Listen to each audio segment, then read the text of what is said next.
അമ്മേ അമ്മേ ഈ വാതിൽ തുറന്നിട്ട് അമ്മ എവിടെ പോയിരിക്കാ? കതക് തുറന്ന് കിടപ്പുണ്ടല്ലോ ചേട്ടാ. അമ്മ ഇവിടെ കാണുന്നില്ലല്ലോ.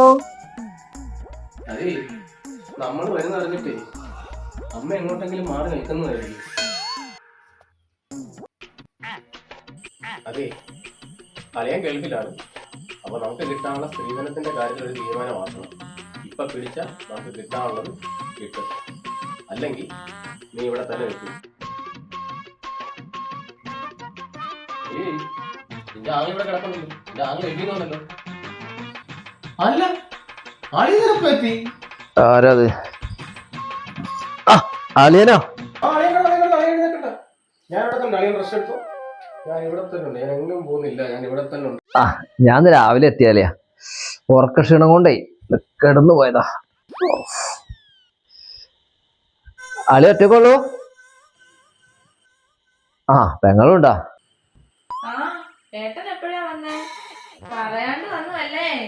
എന്നാലും ഏട്ടന് നാട്ടിലേക്ക് വരുമ്പോ എന്നെ ഒന്ന് വിളിച്ച് പറയാറുന്നില്ലേ? ഹലോ, അവനോട് ഞാനായിരുന്നു. അതെനിക്കൊരു 3 ദിവസത്തെ ലീവ് വേണമായിരുന്നു. അത് വൈഫിന്റെ ആങ്ങളെ ഗൾഫിൽ നിന്ന് വന്നിട്ടുണ്ട്.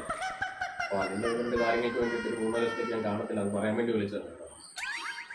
ഓ ശരി.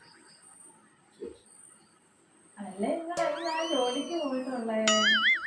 ഇരിക്കളിയാ. ഏട്ടൻ ലീവ് കഴിഞ്ഞ് പോകുമ്പോഴേ അളിയനെ കൂടെ കൊണ്ടുപോക്കോണേ. അല്ല, അതെങ്ങനെ ശരിയാവും? ഞാനും അളിയോട് ഗൾഫിൽ പോയി കഴിഞ്ഞാൽ അളിയൻ ഗൾഫിൽ നിന്നിട്ട് നാട്ടിലോട്ട് അയക്കുന്ന കാശും മറ്റുള്ള കാര്യങ്ങൾ, നാട്ടിലെ കാര്യങ്ങളൊക്കെ നടത്തണമെങ്കിൽ ഞാൻ ഇവിടെ നാട്ടിൽ നിന്നല്ലേ ശരിയാകത്തുള്ളൂ. അപ്പൊ പിന്നെ ഞാൻ ഗൾഫിൽ പോയി എങ്ങനെ കാര്യങ്ങൾ നടക്കും? ഞാൻ പറഞ്ഞില്ലേ അളിയന് ഗൾഫിൽ നല്ല ജോലിയാണെന്ന്. 3 മാസമല്ലേ ഉള്ളൂ അളിയൻ ഗൾഫിന് പോയിട്ട്. അപ്പോഴത്തേക്ക് ലീവായി, കാര്യങ്ങളായി, അളിയൻ നാട്ടിൽ വന്നു. ഇത് വേണം ഇനി.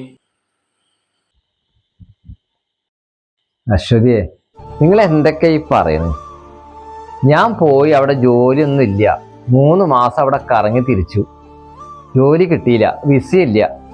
അപ്പൊ ഞാൻ നാട്ടിലേക്ക് കയറി പോന്നു. എന്നാലും ഏട്ടാ എനിക്കൊരു ഫോൺ വേണമായിരുന്നു. കൊണ്ടുവന്നില്ലല്ലോ ഏട്ടൻ വന്നപ്പോ. ഇനി എന്താ പരിപാടി?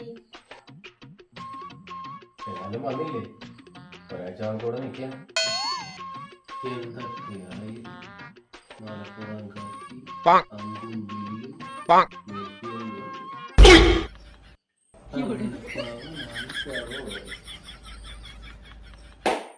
ഉത്സവക്കാശും സ്ത്രീധനക്കാശും